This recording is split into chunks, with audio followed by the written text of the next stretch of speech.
Hello， 大家好，欢迎回到我们9章课法的倒数第2期后刃高阶。在看这个节目之前，不要忘记点赞和订阅，不要错过我们最后一期的精彩内容。好了，那我们上一期在前刃的高阶中，我们是不是讲过前刃你要视线引导，视线要看雪道侧面，不要一直盯着山下看，要把你的弯走满。因为大部分人的问题是前刃它容易开放出弯，那么后刃是反过来。大多数人有一个毛病，就是后刃如果你压得太狠，容易走太长了，容易走回山还没出弯，所以后刃出弯一定要快，也就是出弯这个时机非常讲究。那我们走起来看一下。其实基本上后刃的出弯啊，我们在过了滚落线一点点就要开始准备出弯了。大家看，我先来演示一个来不及出弯的经典案例啊。走太长了，来不及出弯，后刃。我后刃加速，然后我想去摸雪。哎呦，回山了，来不及接下一个前刃了，对不对？其实这个呢，就是属于我太想着摸雪，然后施压时机又不够早，所以。如果你在滚落线的时候没有摸到雪，那你这把你就不要在下半弯再去摸雪了，因为你会错过出弯时机，好吗？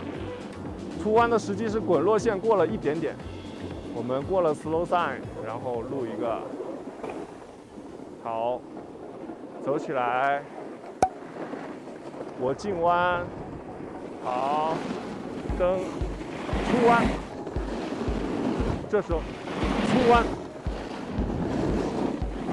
蹬，出弯，这时候出弯，大家看到我出弯时机了吗？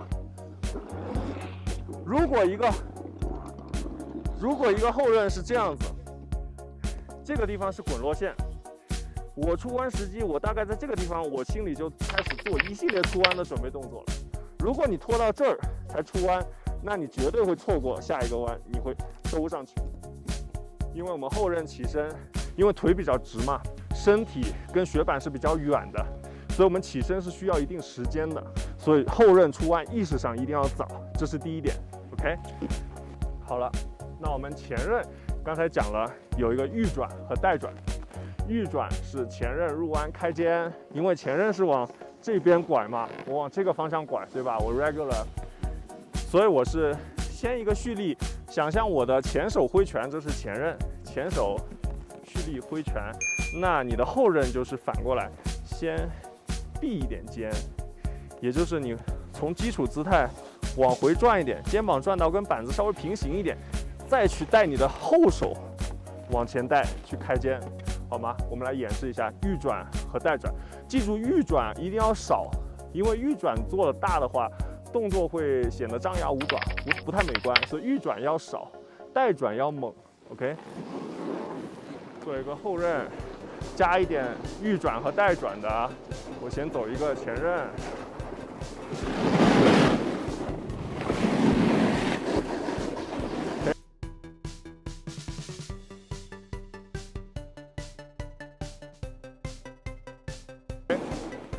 这个看得清楚吗？大家有没有看到我预转的时候手的幅度做的并不大？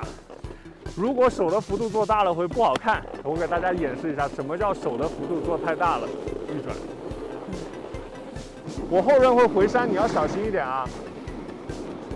好，走。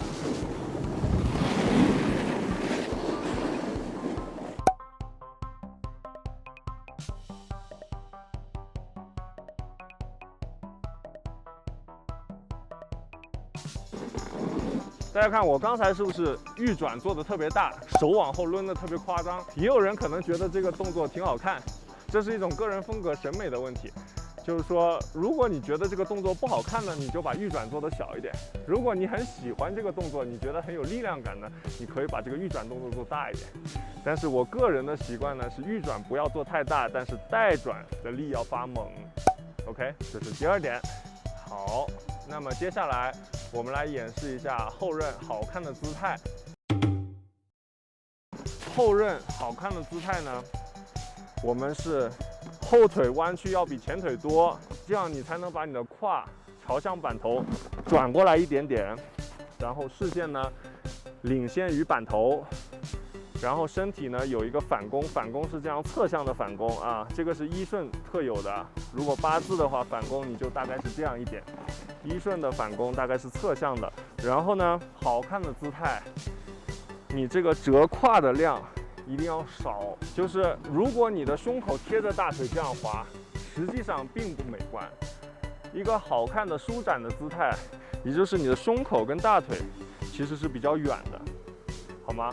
这个我们做起来看一下，我做一下两者的区别。大家如果追求美观的后刃，就切记不要去强行去胸口一直去贴大腿，这样滑起来并不好看。好，我先做一个弯，就是胸口贴大腿的后刃啊，胸口贴大腿的后刃。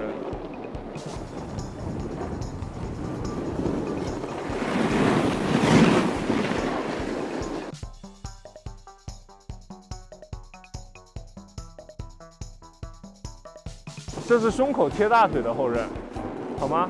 我再来做一个胸口不贴大腿，身体是比较舒展姿态的后刃 ，OK？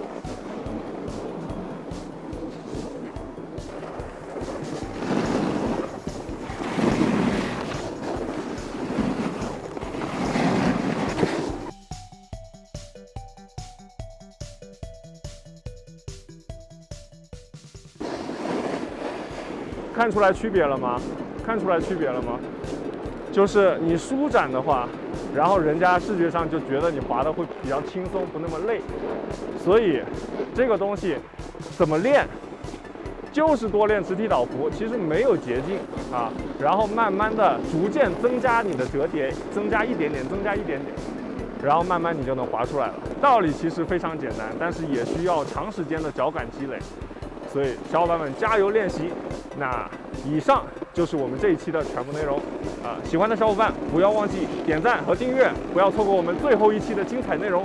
那我们下期再见，拜拜。那你接下来就不拍啦？除了9招课法？没有啊。那你说最后一期，搞得我们要关频道了似的。接下来出什么系列？是不是该出点平花了？对，接下来。刻滑、平滑、倒滑、各种刻滑的各种 trick， 然后乱七八糟都出吧。刻滑的 tip、平滑的 tip、一顺平滑、八字平滑都出。